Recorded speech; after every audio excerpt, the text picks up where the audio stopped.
arkadaşlar, örgü kanalıma hepiniz hoş geldiniz. Bugün yine sizlere bakın çok güzel bir kız bebek takımıyla geldim. Harika bir bakın bonet şapkamız var. Pıtırcık modeli güzel bir şapka bu. Bakın bir de çok şirin patiğimiz var. Çok tatlı güzel bir patik arkadaşlar. Bunların hepsini biz tığ ile yapıyoruz. Bunların takım olarak bugün size anlatacak olduğum bu tığ işi bebek hırkası. Ben bunun daha önceden yeleğini de yapmıştım. YouTube kanalımda yeleğinin anlatım videosu da var. Bunların anlatımları da YouTube kanalımda var arkadaşlar. Yapmak isteyen arkadaşlar için ben patiğin, şapkanın ve yeleğin olduğu YouTube linklerini bu videonun açıklama bölümüne ekliyorum. Siz izlemekte olduğunuz bu videonun sağ alt köşesindeki küçük üçgene tıklarsanız açıklama bölümünde bunların YouTube linkleri var. Üzerine tıkladığınız zaman hangisini isterseniz onları yapabilirsiniz. Biz bugün bu güzel ve tatlı olan bebek hırkamızı yapacağız. Pıtırcık modelli güzel bir hırka arkadaşlar. Bakın çok güzel pıtırcık modelli bir hırka bu. Tersten görüntüsü de çok güzel. Siz isterseniz ters tarafında örnek olarak kullanabilirsiniz. Ne tarafını tercih ederseniz o tarafını kendinize düz örgü olarak kullanabilirsiniz. Ben bugün bu hırkamı 1 yaş ölçülerinde anlatıyorum. Siz isterseniz daha küçük veya daha büyük yapabilirsiniz. Size ölçülerini veriyorum. Bakın kol altından ölçtüğüm zaman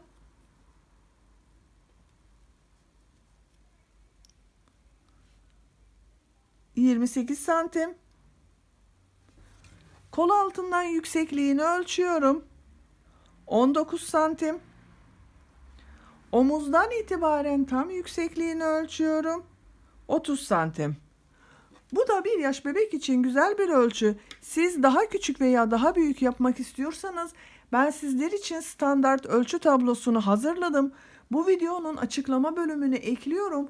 Siz izlemekte olduğunuz bu videonun sağ alt köşesindeki küçük üçgene tıklarsanız açıklama bölümünde tablo var. O tabloya göre istediğiniz büyüklükte bu hırkayı örebilirsiniz. Açık olarak da görelim bakın hırkamızı. Bu şekilde çok güzel modelli bir hırka arkadaşlar. Bakın arka görüntüsü de böyle. Çok güzel ve çok sevimli bir hırka. Örgüsü de çok kolay. Bu pıtırcıkları yapması da çok kolay. Örgünün anlatımında göreceksiniz. Çok kolay bir model. Ben yaka çalışması yaptım. Bakın bu şekilde siz isterseniz yaka çalışması yapmadan sade olarak da kullanabilirsiniz. Hırkanın örgüsünde ben Alize Şeker'in bebe ipi vardı. Onu kullandım. Bakın bu şekilde bir bebek ipi vardı. Onu kullandım. Üzerinde 100 gram 320 metre yazmakta. Renk numarası 185. Bu ipten bir yumaktan bitti. İkinci ipten de bu kaldı. 2 ipe ihtiyacımız var. Dolgulu bir model olduğu için ip biraz fazla gidiyor. 2 ipe ihtiyacımız var arkadaşlar. Ben bu ipi kullandım. Ama siz istediğiniz marka ipi, istediğiniz renkleri kullanarak bu hırkayı örebilirsiniz. Çok az miktarda da bir beyaz ipe ihtiyacımız var yaka yapacaksanız. Tığ olarak da 3 milimlik tığ kullandım. Sizin elinizin sıklığına göre 3,5-4 numarada kullanabilirsiniz. Kullanacak olduğunuz ipin üzerinde kaç numara tığ kullanmanız gerektiği tavsiye edilmektedir. Eliniz çok sıkıysa 3,5-4 numara kullanırsanız daha yumuşak bir örgü elde edersiniz. Düğme olarak da bakın roba bölümüne 3 adet düğme dikmeyi tercih ettim. Ben inci düğme diktim. Siz istediğiniz gibi düğme dikebilirsiniz. Malzemelerimizi söyledik, ölçülerimizi verdik. Hazırsanız hep birlikte bu güzel hırkamızın örgüsüne geçelim. Kanalıma abone değilseniz abone olmayı unutmayın lütfen. Hepinize kolay gelsin, iyi izlemeler. Örgümüze roba başlangıcı için zincir çekerek başlıyoruz. İlk ilmeği ben bu şekilde oluşturuyorum. Size nasıl kolay geliyorsa ilk ilmeği o şekilde oluşturabilirsiniz. Zincirlerimi çekmeye başlıyorum. Roba başlangıcı için 74 zincir çekiyorum.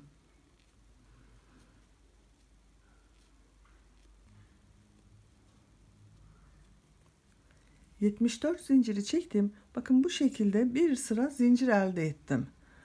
Şimdi bu zincirlerin üzerine bir sıra trabzan yapacağız. 74 tane trabzan gerekiyor bize. 3 zincir de dönüş için çekiyorum. 1, 2, 3. İpi tığın üzerine alıyorum. 1, 2, 3 ilmek atlıyorum. 4. ilmeğe trabzan yapıyorum. İpi tığın üzerine alıyorum. Takip eden ilmek içerisine trabzan yapıyorum. Her ilmeğe birer defa trabzan yapıyorum.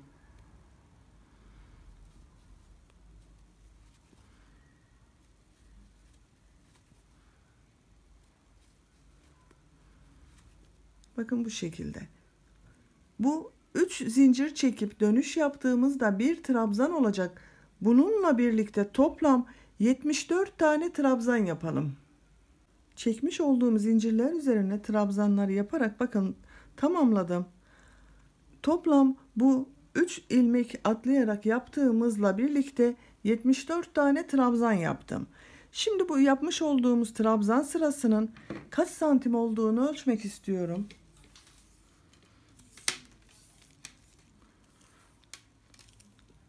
Bakın yere bıraktım. Serbest bırakarak ölçüyorum. 33 santim. Benim elimin sıklığına ve ipime göre 74 ilmek üzerine yapmış olduğum 74 trabzan 33 santim geldi. Şimdi ikinci sıradayız. İkinci sırada roba ayrımlarını yapacağız. Bu ilk sırada roba ayrımlarını yapmadık. Düz trabzanlar yaptık. Roba ayrımlarını yaparken bunu ben yakalı yapmak istiyorum. Yaka çalışması.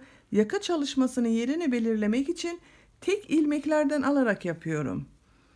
Bir zincir çekiyorum. Bakın örgüyü çevirdim. İlk ilmeği trabzan yapıyorum. İpi tığın üzerine alıyorum. Takip eden ilmeği bakın bu şekilde almıyorum. Bunu burada 2 kulakçık görünüyor. Bakın şu şekilde 1, 2 kulakçık görünüyor. Burada bunu tek ilmekten alarak yapıyorum. Burada bulunan bakın şu ilmeğe tığı taktım kulakçığa. Bundan trabzan yapıyorum. İpi tığın üzerine alıyorum. Takip edeni de aynı şekilde bakın kulakçıktan alarak yapıyorum.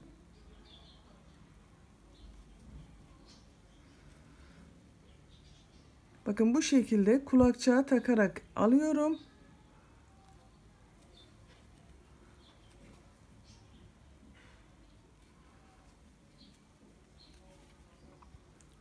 Burada böyle bakın bir ilmek kalıyor.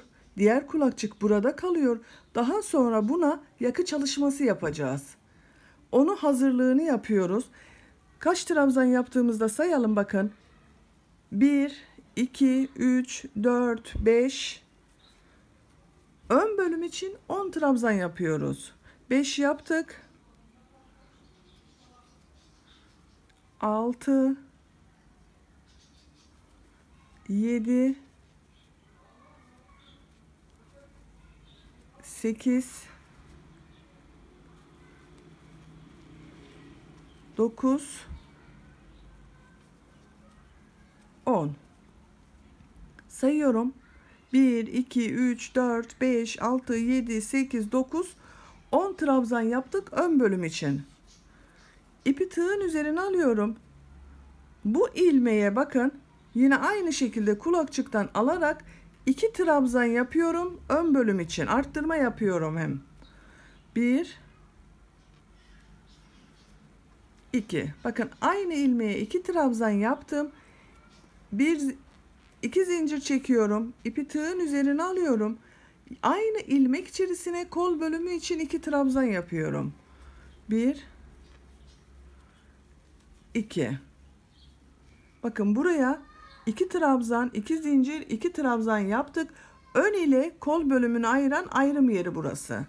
İpi tığın üzerine alıyorum. Takip eden ilmeği bakın yine tek kulakçıktan alarak trabzan yapıyorum.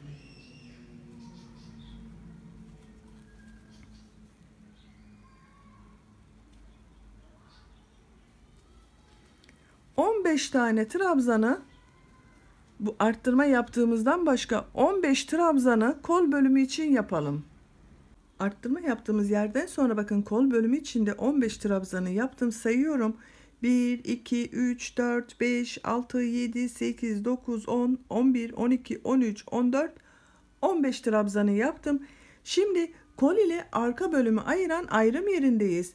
İpi tığın üzerine alıyorum. Hemen bakın takip eden ilmek içerisine 2 trabzan, 2 zincir, 2 trabzan yapıyorum. 1 2. Bu 2 trabzan kol bölümü için 1 2 zincir çekiyorum. İpi tığın üzerine alıyorum. Aynı ilmek içerisine arka bölüm için 2 trabzan yapıyorum.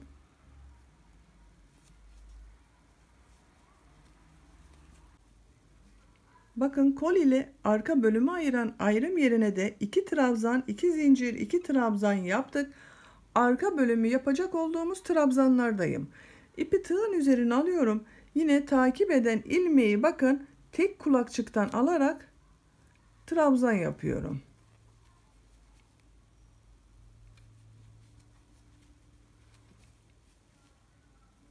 Bakın tek ilmeklerden alıyoruz. Tek ilmekten aldığımız için bakın düz tarafta böyle tek ilmekler görünüyor. Bunların olması gerekiyor. 20 tane ilmeğin üzerine arka bölüm için trabzanları tamamlayalım. Arka bölüm için de 20 trabzanı tamamladım. Sayıyorum bakın arkadaşlar. Bu arttırma yaptığımız yerden sonra 2, 4, 6, 8, 10, 12, 14, 16, 18, 20. 20 trabzanı yaptık arka bölüm için. Şimdi kol bölümü ile arka bölümü ayıracak olan ayrım yerindeyim. İpi tığın üzerine alıyorum. Yine tek kulakçıktan alarak buraya 2 trabzan, 2 zincir, 2 trabzan yapıyorum. Arka bölüm için 2 trabzanı yaptım. 2 zincir çekiyorum. Aynı ilmek içerisine kol bölümü için 2 trabzan yapıyorum. Bakın 2 trabzan, 2 zincir, 2 trabzanı yaptım. Takip eden ilmeklere kol bölümü için trabzanlar yapmaya devam ediyorum. Diğer kolda kol bölümü için 15 trabzan yapmıştık. Bu kol için de 15 trabzanı tamamlayarak devam edelim. Bu kol bölümü için de 15 trabzanı yaptım. Bakın arttırma yaptığımız yerden itibaren 1, 2, 3, 4, 5, 6, 7, 8, 9, 10, 11, 12, 13, 14, 15. Şimdi ön ile kol bölümünü ayıran arttırma yerine geldik. İpi tığın üzerine alıyorum. Takip eden ilmeği bakın yine tek kulakçıktan tutarak buraya 2 trabzan, 2 zincir, 2 trabzan yapıyorum. 1 2 1 2 zincir çekiyorum. Aynı ilmek içerisine ön bölüm için 2 trabzan yapıyorum. Bakın burada da ön ve kol bölüm için arttırmaları yaptık.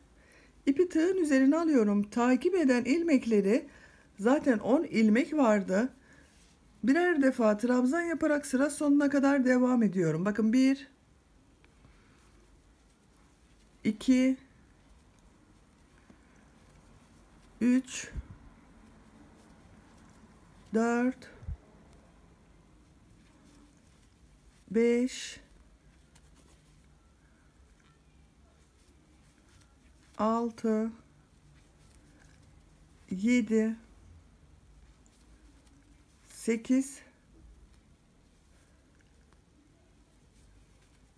9 10'uncuya geldim bakın. 10. için son ilmeğe trabzanlara başlarken 3 zincir çekip 3 ilmek atlayarak oluşturduğumuz bir trabzan vardı. Bunun bu son zincirin üzerine tığ takıyorum. Burada bir trabzan oluşturuyorum. Bakın ön bölüm içinde 10 trabzanı yaptık. Robamızın şeklinde bir görelim.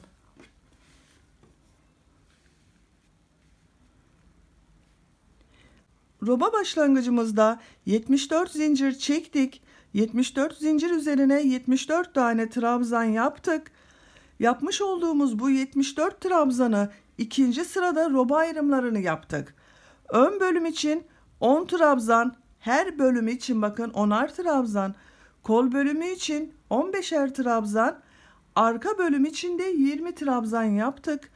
Aralarda birer ilmeğe 2 trabzan, 2 zincir, 2 trabzan yaparak bakın 1, 2, 3, 4 noktadan arttırma yerlerini belirledik. Artık bu 4 noktadan arttırmalar yaparak robanın örgüsüne devam edeceğiz. 3. sıradayız. 3. sırada tekrar arttırmalar yapacağız. Bu roba arttırmalarını bir sırada şimdi yapmış olduğumuz sırada olduğu gibi 2 trabzan, 2 zincir, 2 trabzan yapacağız. Bir sonraki sırada 1 trabzan, 2 zincir, 1 trabzan şeklinde arttırmalar yapacağız. Bir zincir çekiyorum, örgüyü çevirdim bakın. İlk ilmek üzerine trabzan yapıyorum. Artık bakın trabzanları normal batıyoruz. 2 ilmeği bir alarak batıyoruz. 1 2 3 4 5 6 7 8 9 10 11 12. Başlangıçta 10 trabzan ile yapmış olduğumuz ön bölüm, burada yaptığımız bu 2 arttırmayla bakın 12 oldu. Burada ön bölüm için bakın bu boşluğa bir trabzan yapıyorum. 2 zincir çekiyorum. İpi tığın üzerine alıyorum. Aynı boşluk içerisine kol bölümü için bir arttırma trabzanı yapıyorum. 1 trabzan, 2 zincir, 1 trabzan yaptık. Takip eden ilmekleri kolda bulunan bütün ilmekler üzerine birer defa trabzan yaparak devam ediyorum.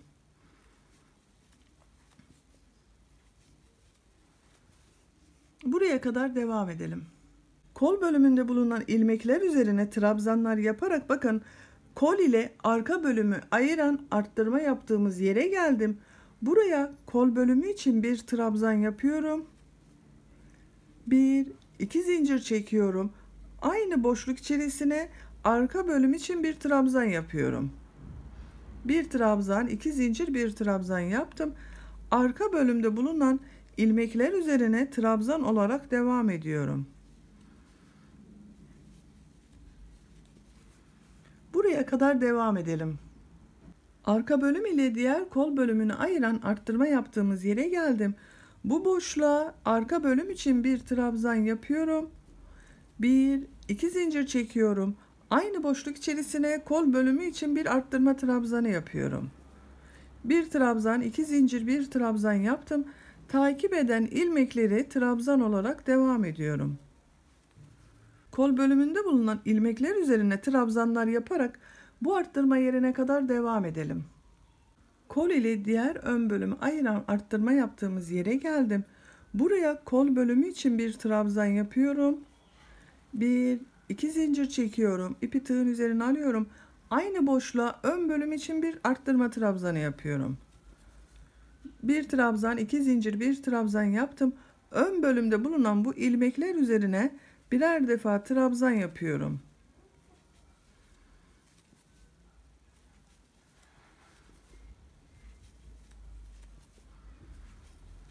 Her ilmeğe birer defa trabzan yapıyoruz.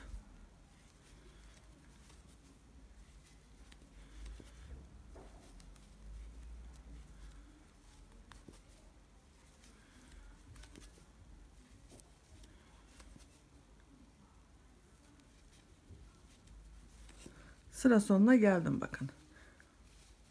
3. sırada da arttırma yerlerinde 1 trabzan, 2 zincir, 1 trabzan yaptık. Arttırmalarımızı yapmış olduk. Bakın robanın şeklini biraz daha büyütmüş olarak görelim. 4. sıradayız. 4. sırada arttırmalarımızı 2 trabzan, 2 zincir, 2 trabzan olarak yapacağız. Bir zincir çekiyorum. İlk ilmek üzerine bir trabzan yapıyorum.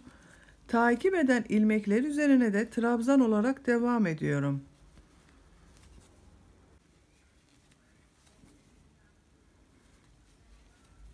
Bakın ön ile kol bölümünü ayıran arttırma yaptığımız yere geldim. Bu sırada 2 trabzan, 2 zincir, 2 trabzan yapacağız demiştim. Ön bölüm için bu 2 zincirlik boşluğa 2 trabzan yapıyorum. 1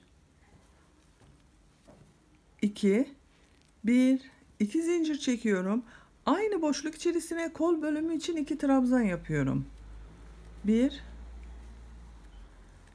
2. Takip eden ilmekleri trabzan olarak devam ediyorum.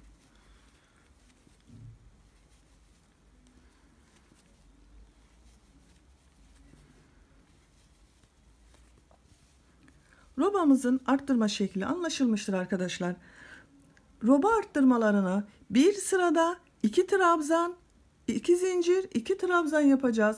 Bir sonraki sırada 1 trabzan, 2 zincir, 1 trabzan olarak arttırmaları düzenli bir şekilde devam ettireceğiz. Robanın yüksekliğini bu 2 arttırma sırasının tekrarıyla yapacağınız ölçüye kadar tamamlayalım gelelim. Robanın örgüsünü benim için gerekli olan yüksekliğe kadar ördüm. Kaç sıra ördüğümü sayıyorum.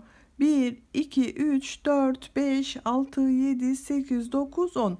10 sıra sonunda bakın trabzanlar yaparak benim için gerekli olan yüksekliği ben elde ettim.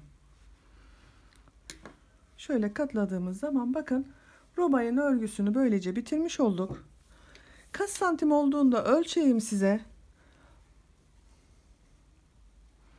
Bakın 12 santim ölçümüz var. Böyle ölçtüğümüz zaman 10 santim. Siz hangi ölçüyü kullanıyorsanız ona göre yapabilirsiniz. Şimdi model bölümünü yerleştirmeden ve kollu gövdeden ayırmadan önce bir sırada sık iğne çalışması yapmak istiyorum.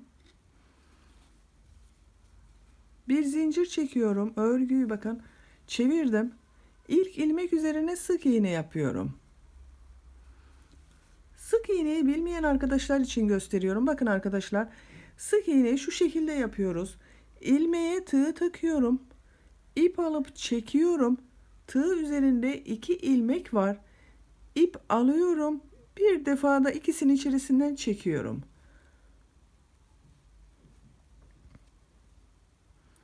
Tığ takıyorum. İlmek alıp çekiyorum. 2 ilmek var. Bir defada bakın çektim.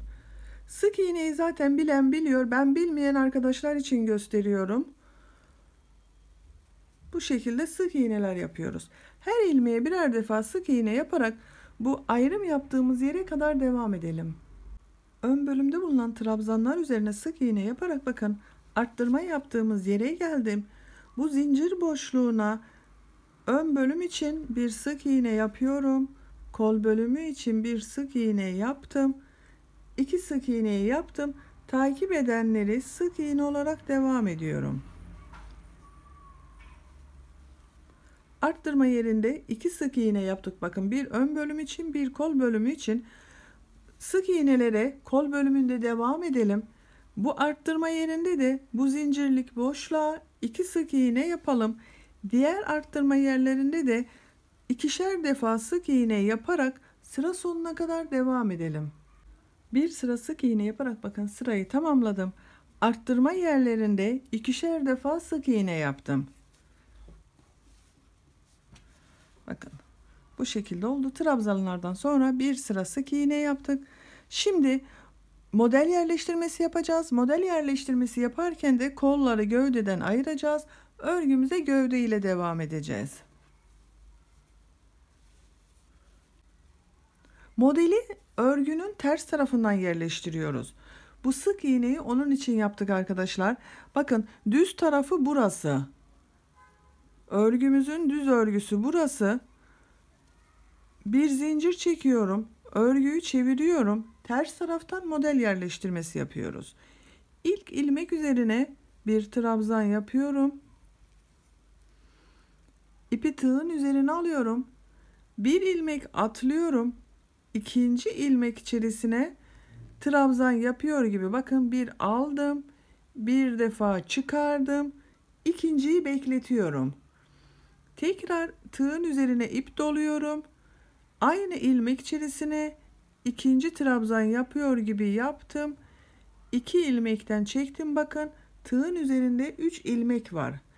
Tekrar bir defa ip doluyorum. Aynı ilmek içerisine trabzan yapıyor gibi ip aldım. Bir defa çektim. İkinciyi bekletiyorum. Tığın üzerinde 4 ilmek var.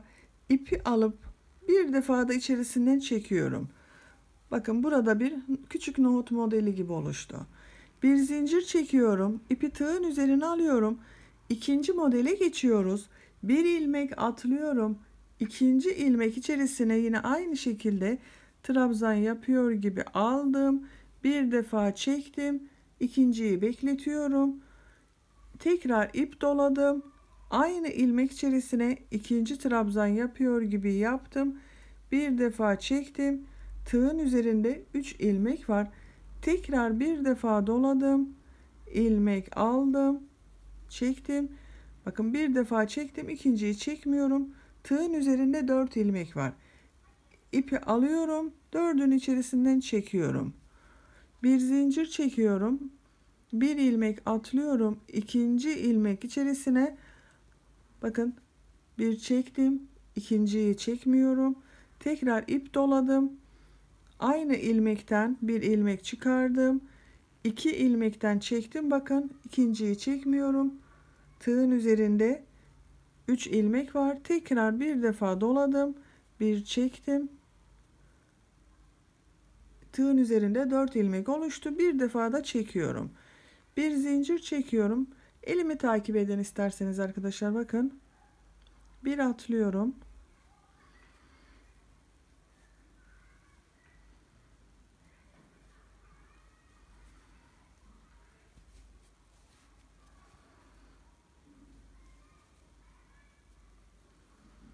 Aynı ilmek içerisine 3 trabzan yapıyor gibi yapıyoruz. Üçüncüleri çıkarmıyoruz. Tığın üzerinde bekletiyoruz. Bakın bu şekilde bir görüntü elde ediyoruz. Örgümüzün düz taraftan görüntüsü böyle görünüyor.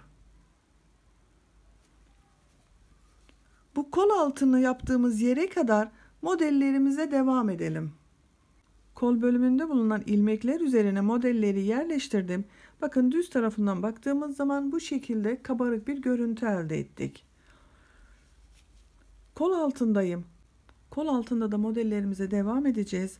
Bakın modelden sonra bir zincir çekiyorum. İpi tığın üzerine alıyorum. Kolda bulunan ilmekleri atlıyoruz. Arka bölüme geçiş yapacağız bakın. Kolda bulunan ilmekleri atladım. Kol ile arka bölümü ayıran bu arttırma yerine 2 sık iğne yapmıştık. Bu sık iğnelerden arka bölüm için yaptığımız sık iğnenin içerisine modelimizi yapıyorum. 2 3 defa çıkardım, bakın 3 trabzan topladım. Hepsinin içerisinden bir defa da çekiyorum. Bakın kol altını burada birleştirmiş olduk. Ön ve arka bölümü birleştirdik. Artık örgümüze arka bölümüyle devam ediyoruz. Bir ilmek atlıyorum. İkinci ilmeğe bir defa çıkardım, bekletiyorum. İkinciyi aldım, bir defa çıkardım, bekletiyorum. Üçüncüyü aldım, bir defa çıkardım, bekletiyorum. Bir defa çektim, bir zincir çekiyorum. Takip eden modeli yapıyorum. Bir ilmek atlıyorum. İkinci ilmeğe model yapıyorum.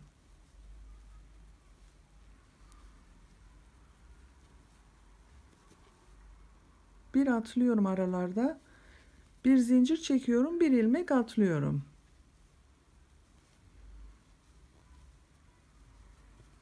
Bakın bu şekilde. Modellerimizi yaparak diğer arttırma yaptığımız buraya kadar devam edelim. Arka bölümde bulunan bakın ilmekler üzerine de modelleri yerleştirdim. Diğer kol altını yapacağımız yere geldim. Burada da yine bakın modelden sonra bir zincir çekiyorum. Bu kolda bulunan ilmekleri atlıyorum. İpi tığın üzerine alıyorum. Bu arttırma yerine bir kol bölümü için, bir ön bölüm için sık iğne yapmıştık. Ön bölüm için olan bu ilmeğe ön bölümün ilk modelini yapıyorum. Yine aynı şekilde 3 trabzanı topluyorum bakın tığın üzerinde.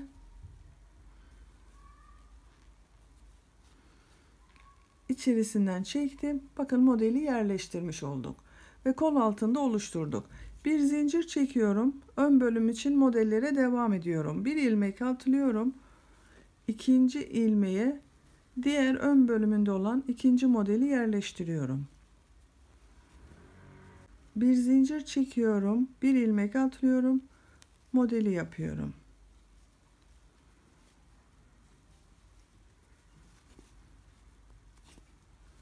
Bakın bu şekilde. Sıra sonuna kadar modelleri yerleştirmesini devam edelim. Diğer ön bölümde de modelleri yerleştirerek bakın sıra sonuna geldim. Sıra sonunda bir zincir çekiyorum. Bakın modelden sonra ipi tığın üzerine alıyorum. Bir ilmek atlıyorum. 2 ilmek kaldı. Son ilmeğe bir trabzan yapıyorum. Bakın bu şekilde. Benim sayımda bir ön bölümde arkadaşlar 2, 4, 6, 8, 10, 12 model yerleşti.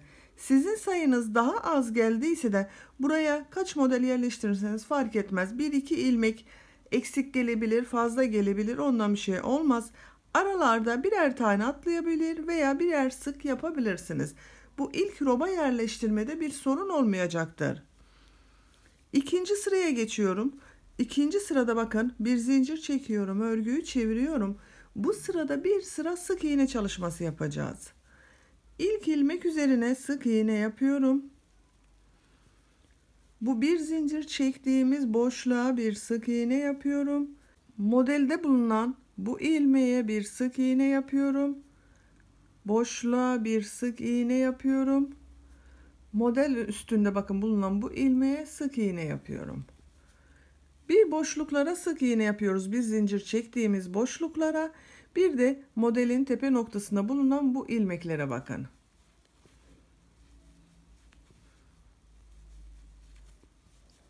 Bu şekilde sık iğneler yaparak sıra sonuna kadar devam edelim.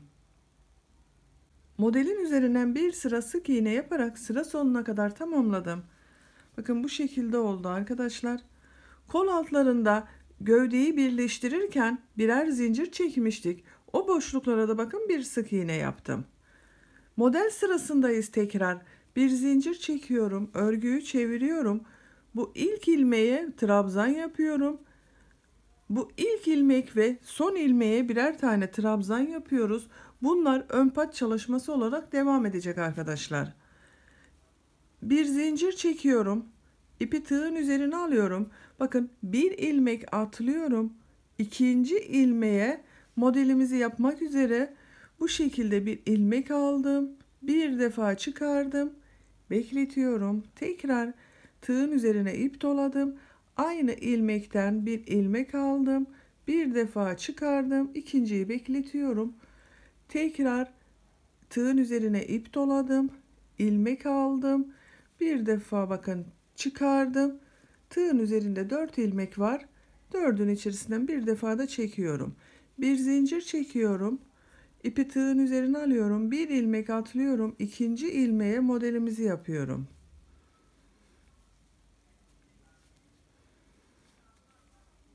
Üç trabzanı bir defa da topluyoruz bu şekilde. Bir zincir çekiyorum. Bir ilmek atlıyorum.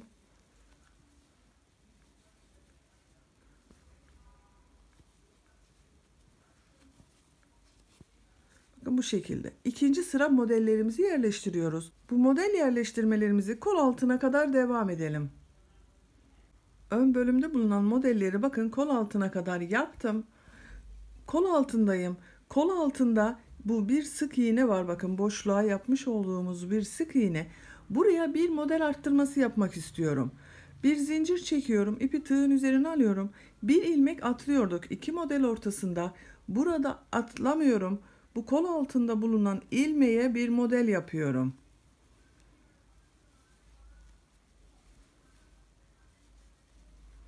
Üç trabzan yapıyor gibi yaptım. Bakın çıkarıyorum. Buraya bir model fazladan yapmış olduk. Bir zincir çekiyorum. İpi tığın üzerine alıyorum. Hemen yanında bulunan bakın bu modelin üzerinde bulunan ilmeğe modelimizi yerleştiriyorum.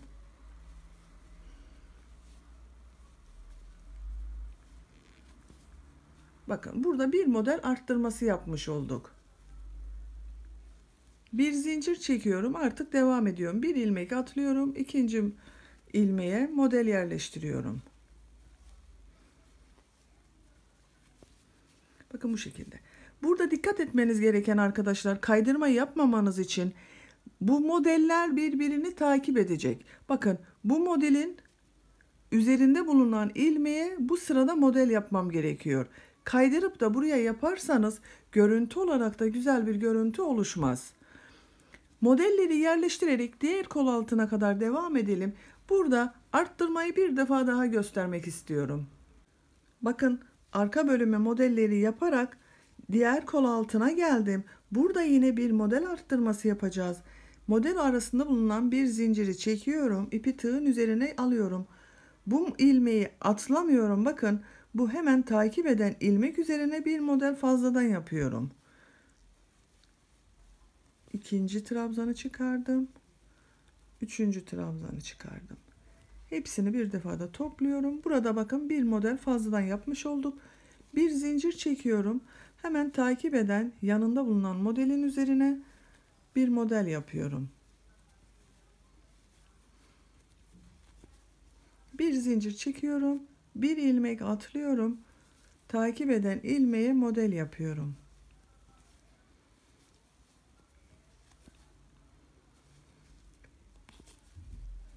Bir ilmek atlıyorum. İkinci ilmeğe model yapıyorum.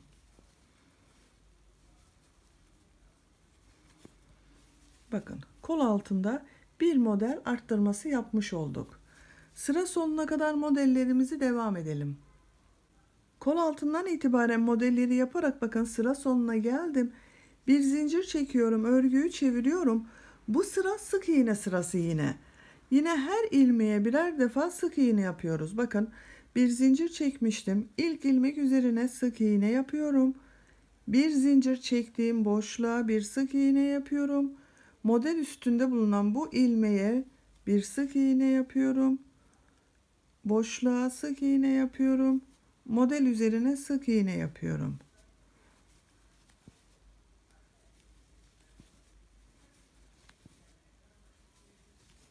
Sık iğne yaparak sıra sonuna kadar devam edeceğiz arkadaşlar.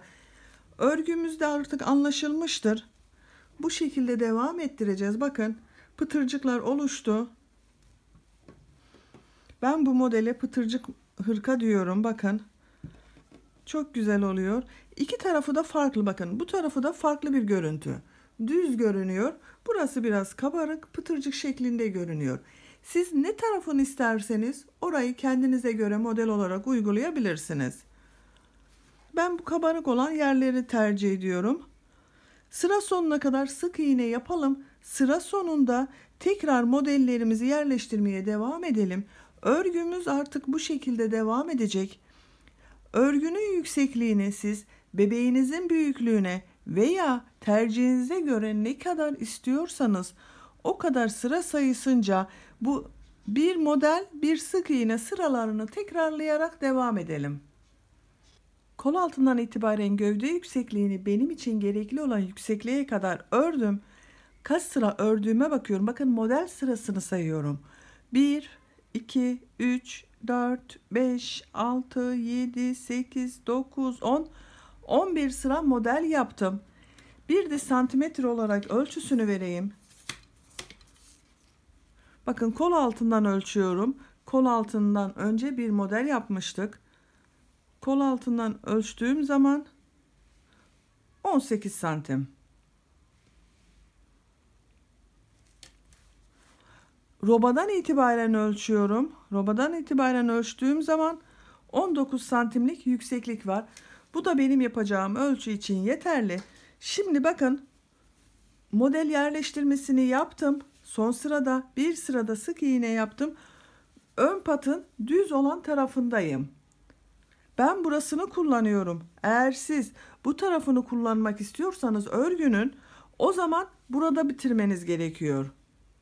Ön pat olarak buradan başlamanız gerekiyor. Bakın bu şekilde. Siz örgünün ne tarafını kullanmak istiyorsanız o tarafını kendinize göre düz tarafı yapabilirsiniz. Ben bu pıtırcıklı bölümü düz taraf olarak kullanmak istiyorum. Ön patta sık iğne çalışmaları yapacağız. Bakın en son yapmış olduğum ilmeğe bir zincir çekiyorum. Buna bir sık iğne yapıyorum. Gördüğüm bakın ilmek sık iğne yapıyorum. trabzan sırasına da sık iğne yapıyorum.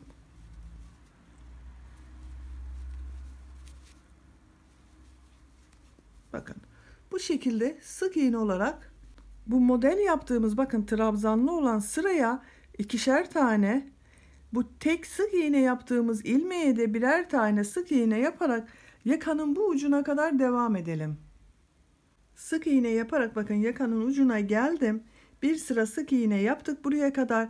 Şimdi burada bir zincir çekiyorum. Örgüyü çeviriyorum. İkinci sırada tekrar sık iğne yapıyoruz.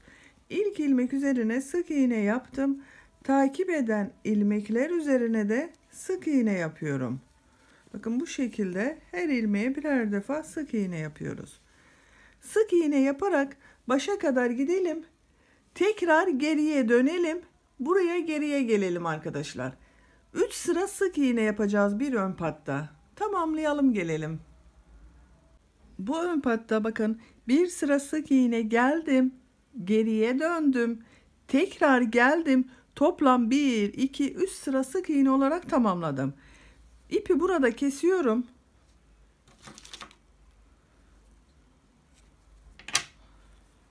Şimdi diğer ön patı yapacağız. Bakın bu ön patı yapmak için de düz tarafından yapıyorum. Yine bu sefer yakadan başlıyorum. Yakanın bu ucundan sık iğne yapmaya başlıyorum. İlmeğimi buradan bir bağlantı yaptım bakın.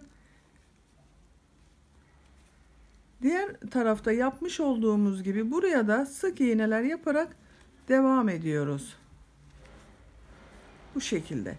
Sık iğne yaparak burada 3 sıra sık iğne yapmıştık. Burada da aynı şekilde bir sıra sık iğne yapalım. Geriye dönelim. Tekrar sık iğne yaparak buraya kadar devam edelim. Diğer ön patta da bakın 3 sıra sık iğneyi tamamladım. 1, 2, 3. Böyle bakın her iki ön patın yaptık. Şimdi bu etek ucunda modelli bölüm yapacağız bakın. 1, 2 zincir çekiyorum. İpi kesmiyorum, burada devam ediyorum. Bu ilk ilmek üzerine sık iğne yapıyorum. Bir ilmek atlıyorum. İkinci ilmek içerisine bir sık iğne yaptım. 1, 2 zincir çekiyorum. Aynı ilmek içerisine sık iğne yapıyorum. Bakın bu şekilde bir kenar oyası çalışması yapıyoruz. Bir ilmek atlıyorum. İkinci ilmeğe sık iğne yapıyorum. 1, 2 zincir aynı ilmek içerisine sık iğne olarak yapıyorum. Bir atlıyorum. İkinci ilmeğe sık iğne. 1, 2 zincir aynı ilmek içerisine sık iğne yapıyorum. Bakın bu şekilde. Bu şekilde kenar çalışmasını etek ucunda tamamlayalım. Buraya kadar devam edelim. Etek ucunda bakın kenar çalışması yaparak diğer uca geldim. Görüntü olarak bakın böyle bir görüntü elde ettik. Bakın ön patın olduğu buraya geldim. Düz tarafı burası arkadaşlar. Burada yine bu kenar çalışmasına devam edeceğiz. Bu kenar çalışmasını yaparken burada roba bölümünün buraya 3 tane düğme biliti yapmak istiyorum. Onun için buraya kadar yine aynı şekilde kenar oyasının çalışmasını yapalım. Bakın 1, 2 zincir çekiyorum. Köşedeyim. Buraya tekrar sık iğne yaptım. Bir ilmek atlıyorum. Bakın bu ilk ilmek içerisine sık iğne yapıyorum. 1, 2 zincir aynı ilmeğe sık iğne yapıyorum. Bir atlıyorum. İkinci ilmeğe sık iğne yapıyorum. 1, 2 zincir çekiyorum. Aynı ilmeğe sık iğne yapıyorum. Bakın buradan dönüşü yaptık. Bu kenar oyasının çalışmasına buraya kadar devam edelim. Robanın olduğu yere kadar bakın kenar oyasını yaparak geldim. Burada düğme için ilk biritimizi yapacağız. Buraya düğme biriti yapabilmek için zincir çekiyorum bakın. 1, 2, 3, 4, 5 zincir çektim. Aynı ilmek içerisine sık iğne olarak batıyorum. Bakın böylece düğme biritinin birisini oluşturmuş olduk. Bir ilmek atlıyorum. İkinci ilmeğe buraya kadar yapmış olduğumuz bunlar pıtırcıklardan yapıyorum. 1, 2 zincir aynı ilmeğe sık iğne yapıyorum. Bir atlıyorum. Bir, iki zincir çekiyorum. Aynı ilmek içerisine sık iğne yapıyorum. Bir ilmek atlıyorum. İkinci ilmeğe sık iğne yaptım. İki zincir çektim. Aynı ilmeğe battım. Bu düğmeleri arkadaşlar nereye yapacaksak bakın. Sizin belki trabzan sayınız daha fazladır. Benden daha çok trabzan yapmışsınızdır. Onun için bu iki roba ortasını bakın trabzanların olduğu yeri ortalayalım. Birisini robanın bitimine yaptık. Bir diğerini bu robanın başlangıcına yapacağız. Üçüncü olanı da ortalayarak yapacağız. Bakın 1, 2, 3 pıtırcık yaptım. Dördüncü pıtırcığı yapıyorum. 1, 2 zincir. Aynı ilmek içerisine sık iğne yapıyorum. Bir ilmek atlıyorum. İkinci ilmeğe sık iğne yapıyorum. Buraya tekrar bir düğme biriti yapacağız. Bakın 1, 2, 3, 4 pıtırcık yaptık. 1, 2, 3, 4, 5 zincir çekiyorum. Aynı ilmek içerisine sık iğne yapıyorum. İkinci düğme biritinde bakın bu şekilde yapmış olduk. İki düğme biriti arasına 1, 2, 3, 4 pıtırcık yaptık. Bu iki düğme arasında da bakın bu yapacak olduğumuzda bu iki düğme arasında da 4 pıtırcık olması gerekiyor. Benim ilmek sayım bir tane eksik geliyor. Onun için bu ilk ilmeğe bakın sık iğne batıyorum. Buradan pıtırcık yapıyorum. 2 zincir çektim. Aynı ilmeğe batıyorum. Bakın bir pıtırcık yaptık. Bir ilmek atlıyorum. İkinci ilmeğe sık iğne yaptım. 2 zincir çektim. Aynı ilmeğe pıtırcık yaptım. 4 tane pıtırcık yapıyoruz diğer düğme deliğine kadar. 2 zincir çektim. Aynı ilmeğe sık iğne yaptım. Bakın düğme biritinden sonra 1, 2, 3, 4 pıtırcık yaptık. Burada da 4 pıtırcıktan sonra düğme biriti oluşturmuştuk. Buraya da bakın bir ilmek atlıyorum. İkinci ilmeğe üçüncü ve son biriti yapmak üzere zincir çekiyorum. 1, 2, 3, 4, 5 zincir çekiyorum. Aynı ilmek içerisine sık iğne olarak batıyorum. Bakın 3 düğme biritini buraya yaptık. Şimdi boyunun çevresinde bir sıra sık iğne yapıyoruz. Takip eden ilmeğe geçiyorum. Buraya bakın bir sık iğne yaptım. Boyunun çevresinde bulunan ilmeğe de sık iğne yapıyorum. Her ilmeğe birer defa sık iğne yapıyoruz.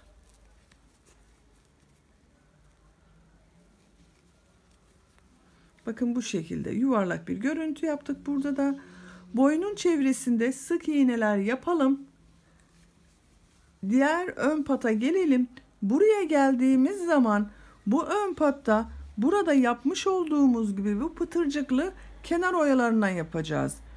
Bu pıtırcıklı kenar oyalarına devam edelim. Buraya kadar gelelim. Diğer ön patta pıtırcık modellerini tamamlayarak bakın uç noktasına geldim. Buraya kadar bakın buradan itibaren boynun çevresinde sık iğneleri yaptım.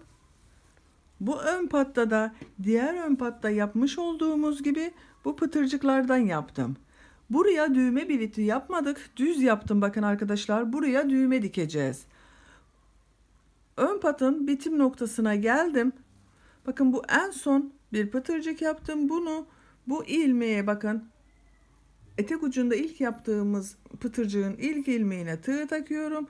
Şu şekilde içerisinden çektim. Kaydırma yaparak burayı kapattım bakın. İpi burada kesiyorum.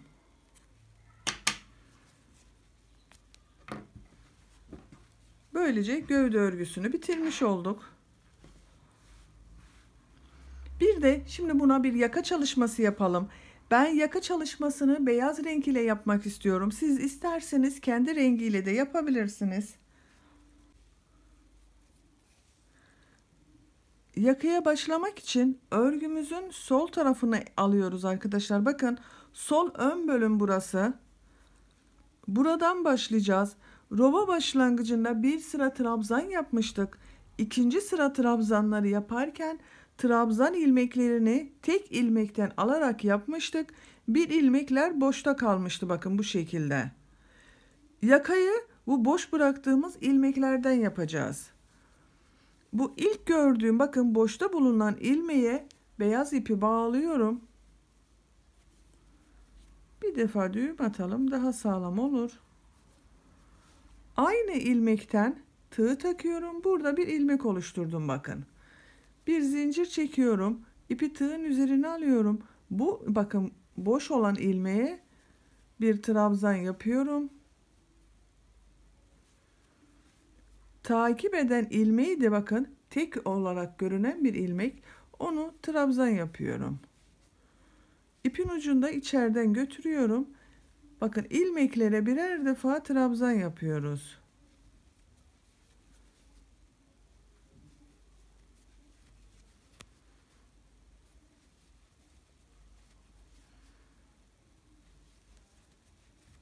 Bu şekilde.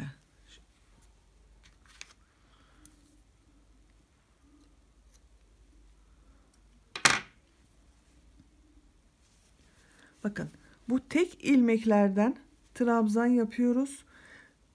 Burada bulunan bütün ilmekler üzerine trabzan yapalım. Diğer yaka ucunda bakın son ilmeğe kadar trabzanlara devam edelim. Yaka çalışmamızın ilk sırasında yaka için ayırmış olduğumuz ilmeklerden alıp trabzan yaparak bakın sıra sonuna kadar geldim. En son ilmeğe de trabzan yaptım. Bu şekilde bir sıra beyaz ile trabzan sırası elde ettik. Bu bir sırada benim 72 tane trabzan var arkadaşlar. Şimdi ikinci sırada V şekilleri yapacağız. Bakın bu şekilde V şekilleri yapıp model yerleştireceğiz. Bu yakanın aynısını yapacağız bu örgümüze de. V şekli yapmak için 1, 2, 3 zincir çekiyorum. Örgüyü çeviriyorum. İpi tığın üzerine alıyorum. Bakın aynı ilmek içerisine bir trabzan yapıyorum. Burada model için bir V şekli oluşturduk. İpi tığın üzerine alıyorum. 1, 2 ilmek atlıyorum. 3. ilmek içerisine trabzan yapıyorum. 1, 2 zincir. Aynı ilmek içerisine bir trabzan daha yapıyorum. İkinci V şeklinde burada oluşturmuş olduk. İpi tığın üzerine alıyorum. 1, 2 ilmek atlıyorum. 3. ilmeğe trabzan yapıyorum. Arada bakın 1, 2 atladık. 1, 2 zincir çekiyorum. Aynı ilmek içerisine trabzan yapıyorum. İpi tığın üzerine alıyorum. 1, 2 ilmek atlıyorum. 3. ilmek içerisine trabzan yapıyorum. 2 zincir çekiyorum. Aynı ilmek içerisine trabzan yapıyorum. Bu şekilde V şekilleri oluşturuyoruz. Bunun üzerine model yapacağız. Bir sonraki sırada arada 2 ilmek atlayacağız. 3. ilmeğe bir trabzan, 2 zincir, bir trabzan yaparak sıra sonuna kadar devam edelim. Bu sırada bakın bir sıra V şekilleri yaparak sıra sonuna geldim. Kaç tane V yaptığımı sayıyorum arkadaşlar. Bakın bunları sayıyorum. 2, 4, 6, 8, 10, 12, 14, 16, 18, 20, 22, 24, 25 tane V şekli yerleştirdim. Benim o 72 trabzan vardı. 72 trabzandan bir taneyi bakın orta noktaya gelen yerde arada bir ilmek atlayarak V şekli yaptım. Denk gelmesi için böyle yaptım. Sizin trabzan sayınızı ona göre ayarlayabilirsiniz. Şimdi bunun ucuna model yapacağız. Bir zincir çekiyorum. Örgüyü çeviriyorum. Yakada son sırayı yapıyoruz. İpi tığın üzerine alıyorum. Bakın bu 2 zincir çektiğimiz V şeklinin içerisine bir trabzan yapıyorum. Aynı boşluk içerisine bir trabzan daha yaptım. 2 trabzan yaptım. 1, 2 zincir çekiyorum. Bu son yapmış olduğum trabzanı bakın bunu tığ boşluğa takıyorum. İlmek alıp bunu buraya sık iğne şeklinde tutturuyorum. Bakın böyle bir minik pıtırcık yaptık. İpi tığın üzerine alıyorum. Aynı bu 2 zincirlik boşluğa 2 trabzan daha yapıyorum. 1, 2. İpi tığın üzerine almadan Bakın bu 2 V ortasında bulunan boşluğa sık iğne yapıyorum. İpi tığın üzerine alıyorum. Diğer V şeklin içerisinde bulunan bakın bu 2 zincirlik boşluğa 2 trabzan yapıyorum. 1 2 1 2 zincir çekiyorum. Son yapmış olduğum trabzanı boşluktan bakın tığı takıyorum. İlmek alıyorum. Buraya bir pıtırcık yapıyorum. İpi tığın üzerine alıyorum. Bu 2 zincirlik boşluğa 2 trabzan daha yapıyorum. İpi tığın üzerine almadan 2 V ortasındaki boşluğa sık iğne yapıyorum. İpi tığın üzerine alıyorum. Takip eden V şeklin içerisine 2 trabzan yapıyorum. 1 2 1 2 zincir. Son yapmış olduğum trabzanı boşluktan alıp pıtırcık yapıyorum. 2 trabzan daha yapıyorum. Yapmış olduğum bu modeli 2 V ortasında bulunan bu boşluğa sık iğne olarak yapıyorum bakın. Bu şekilde modellerimizi yapıyoruz. V şekillerin içerisine 2 trabzan yapalım. İkinci trabzanın üzerine 2 zincir çekelim. Son yapmış olduğumuz trabzanı boşluktan alıp bu pıtırcık modellerinden yapalım. 2 trabzan daha yapalım. Yapmış olduğumuz bu modeli 2 V ortasında bulunan boşluğa sık iğne tutturarak modellerimizi yapmaya devam edelim. Sıra sonuna kadar tamamlayalım. Yakanın örgüsünde bakın son sırada modelleri yaparak sonuna geldim. Burada en sonda 2 trabzan yaptım. İpi tığın üzerine almadan bu bakın V şekli içerisine batıyorum. Kaydırma yaparak bakın burayı birleştirmiş oldum. İpi burada kesiyorum.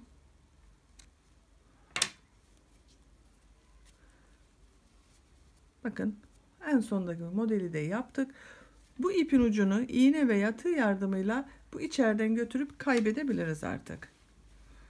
Hırkamızın böylece yakasının örgüsünü de bitirmiş olduk.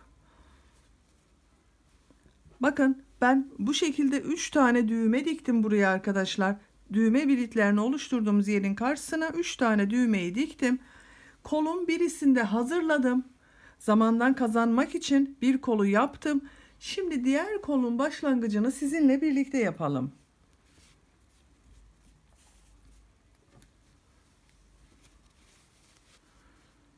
Kolun örgüsüne kol altından başlıyorum.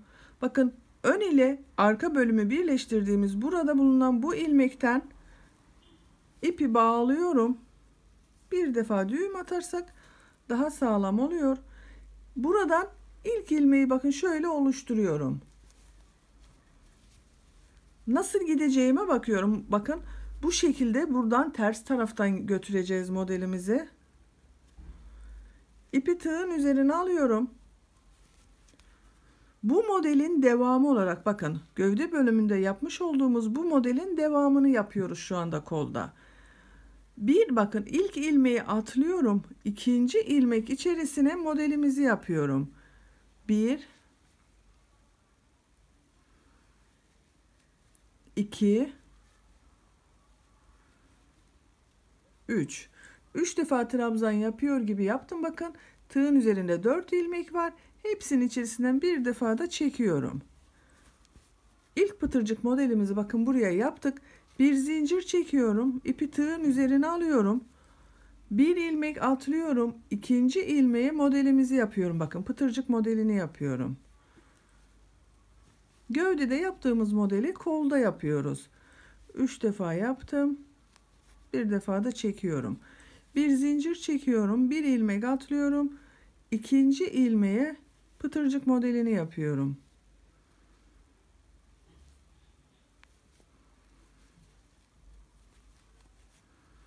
Bir zincir çekiyorum. Modele devam ediyorum.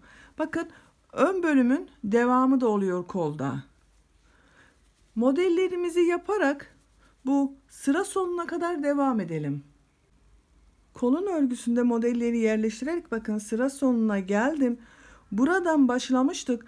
Kola kaç model yerleştirdiğimi söylüyorum arkadaşlar. Bakın sayıyorum. 2, 4, 6, 8, 10, 12, 14, 16, 18, 20, 22 model var. Bakın en son modeli yaptım. Bir zincir çekiyorum. Bu son yapmış olduğum modeli başlangıçta bakın burada ilmek yapmıştık. Bu ilmek ile kaydırma yaparak birleştiriyorum. Bakın burayı da birleştirmiş olduk. Bir zincir çekiyorum. Örgüyü çeviriyorum. Bakın burası da arka bölümün devamı oldu kol, gördüğünüz gibi. Hiçbir farklılık yok. Bir zinciri çektim. Şimdiki sırada sık iğneler yapıyoruz. Bu gövde modellerinin aynısını yapıyoruz kolda da. İlk ilmek üzerine bakın boşluğa sık iğne yapıyorum. Model üzerinde bulunan ilmeğe sık iğne yapıyorum. Bu iki model ortasında bulunan boşluğa sık iğne yapıyorum. Model üzerine sık iğne yapıyorum. İki model ortasında bulunan boşluğa sık iğne. Modele sık iğne. Bakın bu şekilde. Sık iğneler yaparak sıra sonuna kadar devam edelim. Kolun örgüsünde model üzerinde sık iğneler yaparak bakın kol altının olduğu yere geldim. En son sık iğneyi bu modelin üzerine yaptım. Başlangıçta boşluğa bir sık iğne yapmıştık bakın. Bu son yapmış olduğum ilmeği bu ilk ilmek ile tığ takıyorum. Kaydırma yaparak burayı birleştiriyorum. Bakın burayı birleştirmiş olduk. Bir zincir çekiyorum. Örgüyü çeviriyorum. Model sırasındayız. Şimdi bu modellerin aynısını buraya yapacağız. Bakın bu modelin olduğu ilmek var burada. Buna tığ takıyorum. Kaydırma yaparak onun üzerine geçiyorum. 1, 2 zincir çekiyorum. İpi tığın üzerine alıyorum. Bu model üzerinde bulunan ilmek üzerine bu şekilde bir trabzan yapıyor gibi yaptım. Bakın bu 2 zincir çektiğimizde bir trabzan olacak. Modelimiz 3 trabzandan oluşuyordu. İpi tığın üzerine alıyorum. Aynı bakın ilmeğe bir trabzan daha yapıyor gibi yaptım. 3 ilmek var bakın. 3 trabzan var burada. İpi alıp çekiyorum. Modelimizi yapmış olduk. Bir zincir çekiyorum. Bir ilmek atlıyorum. İkinci ilmeğe modeli yapıyorum. Bakın yine model modelin üzerinde.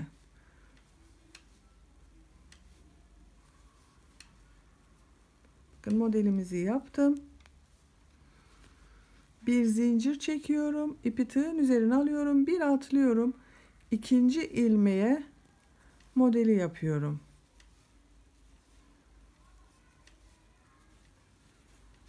Bakın bu şekilde. Sıra sonuna kadar modellerimizi yapmaya devam edelim. Modelleri yaparak bakın yine sıra sonuna geldim. Bir zincir çekiyorum.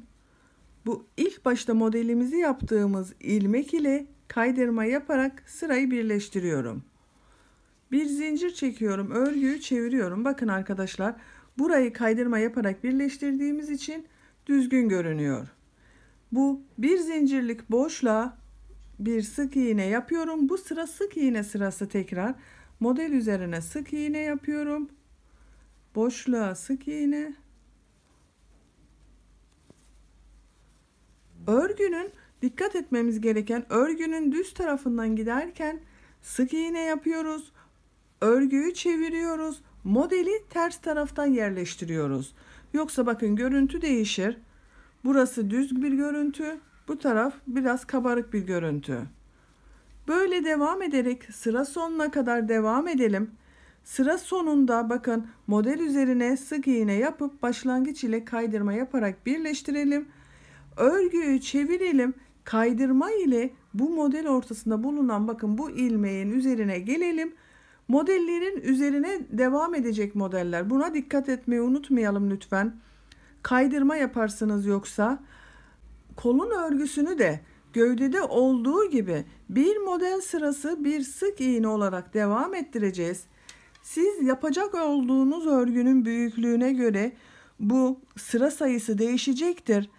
Sizin gövde örgünüz benim yaptığım örgüden daha uzun veya daha kısa olduysa kolun örgüsünü bu gövdenin örgüsünü yapmış olduğumuz model sırasından en az bir sıra eksik yapalım arkadaşlar. Aynı uzunlukta yaparsak kolları uzun olur. Bakın ben gövdeyi 2, 4, 6, 8, 10, 11 sıra olarak yaptım. Model sırası olarak. Kolun örgüsünü de sayıyorum, bakın 2, 4, 6, 8, 10 sırada bitirdim. Bu kolun örgüsünü de aynı şekilde 10 sıra yapacağım. Siz de benimle aynı sayıda yapıyorsanız, yani gövdenin örgüsünü benimle aynı yaptıysanız 10 sıra model sırası olarak tamamlayalım. Bu kol ucunu yine sizinle birlikte yaparız. Hırkanın kol örgüsünü diğer kol ile eşit uzunlukta ördüm. Bu kolu ben 10 sıra model yapmıştım. Bu kolda da aynı şekilde bakın 2, 4, 6, 8, 10 sıra model yaptım. Şimdi kol ucunda bilek bölümünü kavrasın diye böyle bir sık iğne çalışması yapacağız bakın. Böyle biraz geniş duruyor. Model sırasını yaptım. Sık iğne sırasındayım. Bir zincir çekiyorum. Bakın örgüyü çevirdim. Bu bir zincirlik boşluğa bir sık iğne yapıyorum. Bu sırada sık iğne yaparken eksiltmeler de yapacağız. Ben eksiltmeleri bu bir zincirlik boşluklara ve tepe noktalarına sık iğne yapıyorduk. Eksiltme yaptığımız için bunlardan birisine sık iğne yapacağız, bir diğerine yapmayacağız. Birisine sık iğne yapacağız, bir diğerine sık iğne yapmayacağız, atlayacağız. Bakın gösteriyorum. Bakın model üzerinde bulunan ilmeğe sık iğne yapıyorum. Bu bir zincirlik boşluğu atlıyorum.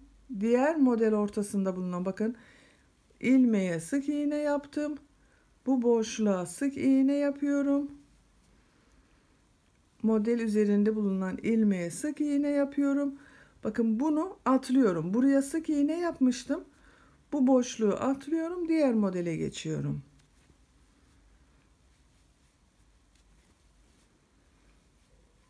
Bu bir zincirlik boşluğun birisini atlayacağız. Birisine sık iğne yapacağız. Bakın buraya yapmıştım. Burayı atlıyorum. Diğer modele geçiyorum.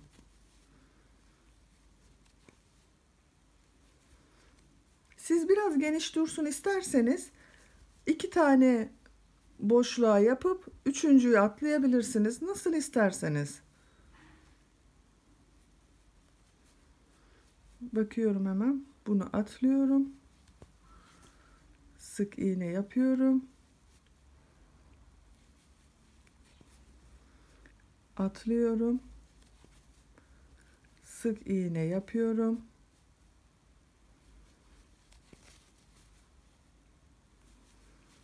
Bir atlıyoruz, bu bir zincirlik boşlukları, bir sık iğne yapıyoruz.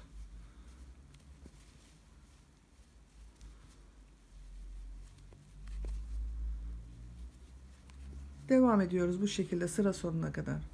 Bu sık iğne sırasında eksiltmeler yaparak bakın sıra sonuna geldi mi eksiltmeleri modellerin tepe noktalarına sık iğne yaptık. Bu iki model ortasında sık iğne yaptığımızın birisini atladık, bakın böyle, birisine sık iğne yaptık, eksiltme yapmış olduk. En son tepe noktasına bakın sık iğne yaptım. Bunu ilk yaptığım ilmek ile kaydırma yaparak birleştiriyorum. Benim bu bir sırada 33 tane sık iğne var arkadaşlar. Bir zincir çekiyorum. İkinci sıradayız. İkinci sırada sık iğne yapıyorum. Bakın ilk ilmeğe sık iğne yapıyorum. Her ilmek üzerine birer defa sık iğne yapıyoruz.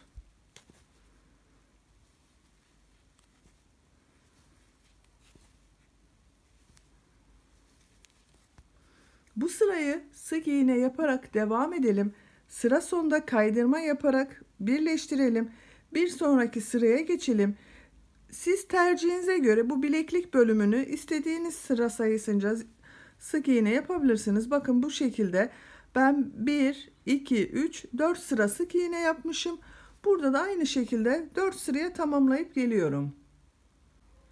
Hırkanın bakın kol ucuna yapmış olduğum bileklik bölümünü ben bitirdim. İpin ucunu da iğne yardımıyla içeride kaybettim. Gördüğünüz gibi tamamen dikişsiz bir kol yaptık. Birleştirme yeri bakın burası, modeller birbirini takip etti. Yeri neredeyse hiç belli değil. Biz bu hırkayı tamamen dikişsiz yaptık gördüğünüz gibi arkadaşlar. Hiç iğne kullanmadan hırkamızın örgüsünü bitirmiş olduk. Bakın artık hırkamız giyilmeye hazır.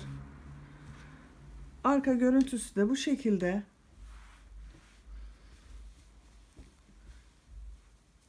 Düğmelerini de açalım. İki taraflı kullanılabilecek bir model. Bakın ters örgüsü de böyle. Ters örgüsü de çok güzel. Düz örgü sevenler için güzel bir örgü. Siz ne tarafını kullanmak istiyorsanız, düz tarafını kullanmak istiyorsanız bu yaka çalışmasını düz taraftan yapabilirsiniz. Diğer taraftan o şekilde örnek olarak bakın burayı kullanmış olursunuz. Ben böyle kabarık pıtırcık modellerini kullanmak istedim. Onun için yaka çalışmasını bu tarafa yaptım bakın.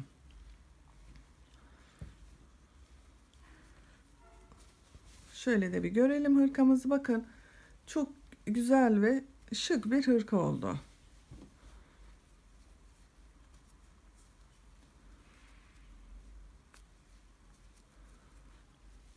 Bu hırkamın örgüsünde ben bir adet ipi tam bitirdim. İkinci ipten de bakın bu kaldı. 320 metrelik bir ipti. 320 metrelik ipten 2 ipi elinizde bulundurun arkadaşlar. Size bu şekilde bitmiş olarak ölçülerini de veriyorum. Kol altından enini ölçüyorum.